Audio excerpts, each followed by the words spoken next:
Halo, guys. Balik lagi sama aku di sini. Di video ini, aku mau ceritain pengalaman yang benar-benar akan bikin bulu kuduk kalian berdiri. Kisah ini datang dari cerita seorang kawan yang sebut saja dia Risa. Kejadian ini dialami oleh Risa dan teman-temannya waktu mereka sedang berkemah di salah satu gunung di Jawa. Katanya sih, ini gunung emang udah terkenal agak angker gitu.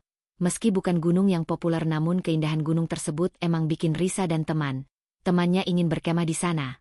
Keindahan view dan tempatnya yang eksotik tentu membuat mereka penasaran. Ya, namanya juga anak muda, kan? Penasaran itu nomor satu. Jadi, waktu itu Risa sama 5 temannya, sebut aja Bima, Tania, Arya, Lina, sama Doni, lagi semangat-semangatnya mau healing dari penatnya kota. Mereka mutusin buat camping di kaki gunung tersebut. Karena konon meski ada kisah tentang cerita-cerita mistis, namun mereka tetap penasaran. Awalnya semua baik-baik aja. Mereka mendirikan tenda, masak-masak, ketawa-ketiwi sampai malam. Malam pertama, semua masih normal. Mereka dengar suara jangkrik, angin sepau-sepau, dan api unggun yang hangat. Tapi, pas menjelang tengah malam, Bima, yang biasanya paling berani, tiba-tiba bilang dia ngerasa ada yang merhatiin dari balik pepohonan gelap di sekitar tenda mereka. Risa dan yang lain sih awalnya ngira Bima cuma nakut-nakutin. Paling juga suara monyet, kata Doni sambil tertawa. Tapi Bima bersikeras. Bukan, serius. Kayak ada mata merah gitu di sana. Mereka semua jadi agak merinding, tapi mencoba mengabaikannya. Akhirnya, satu persatu mereka masuk tenda dan tidur.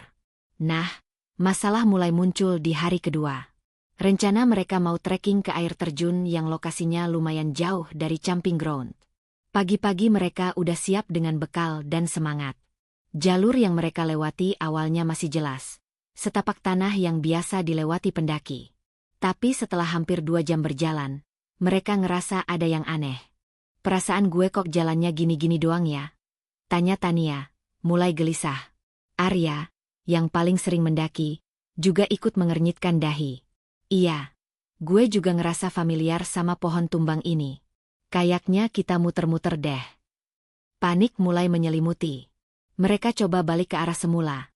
Tapi entah kenapa, setiap kali mereka merasa sudah di jalur yang benar, mereka malah menemukan tanda-tanda yang sama.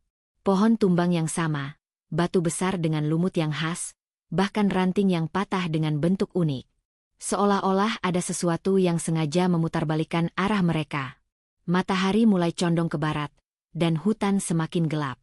Suara-suara binatang malam mulai terdengar, tapi kali ini terasa lebih menyeramkan. Mereka coba teriak minta tolong, tapi yang terdengar cuma gema suara mereka sendiri, seolah ditelan hutan belantara. Kita harus tenang. Kita pasti bisa keluar. Ujar Risa mencoba menenangkan teman-temannya, padahal dalam hati dia juga sudah ketakutan setengah mati. Tiba-tiba, Lina berteriak kencang. Itu apa? Semua mata tertuju pada arah yang ditunjuk Lina. Di antara rimbunnya pepohonan, samar-samar terlihat seperti bayangan putih tinggi, bergerak cepat di kejauhan. Bayangan itu terlihat seperti sosok perempuan dengan rambut panjang terurai, tapi wajahnya tidak terlihat jelas. Itu kuntilanak bukan sih? Bisik Doni, suaranya bergetar. Ketakutan mereka semakin menjadi. Mereka mempercepat langkah. Entah mau kemana. Yang penting menjauh dari bayangan putih itu. Semakin cepat mereka berjalan, semakin cepat pula bayangan itu bergerak, seolah-olah mengiringi langkah mereka. Risa bahkan sempat melihat sekilas. Bayangan itu seperti melambaikan tangan ke arah mereka, seolah memanggil. Tapi bukan lambaian ramah, melainkan lambaian yang dingin, menjanjikan bahaya. Malam itu, mereka terpaksa bermalam di tengah hutan tanpa tenda. Hanya menggunakan flysheet cadangan yang mereka tambatkan ke pohon, dan beralaskan matras kecil.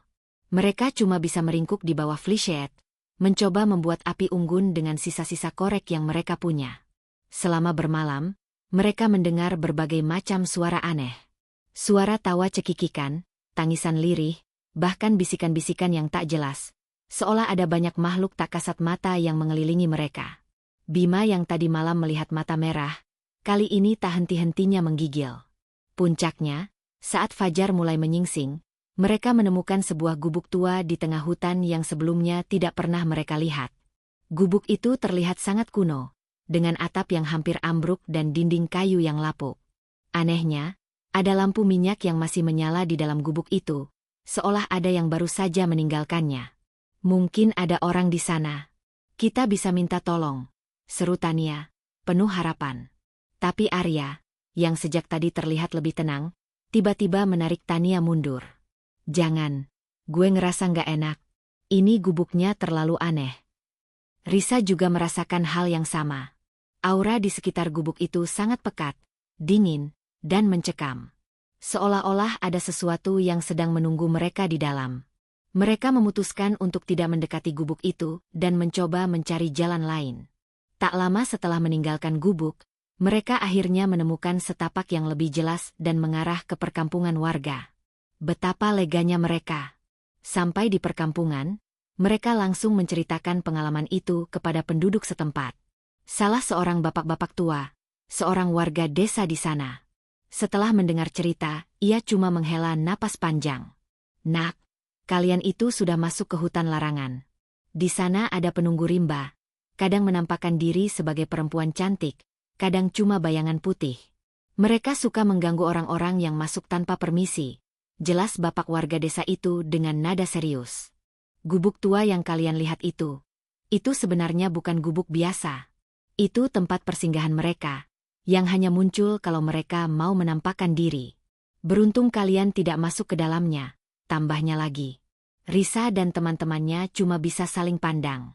Bulu kuduk mereka kembali merinding membayangkan apa yang akan terjadi jika mereka nekat masuk ke gubuk itu. Sejak kejadian itu, Risa dan teman-temannya kapok berat buat camping sembarangan.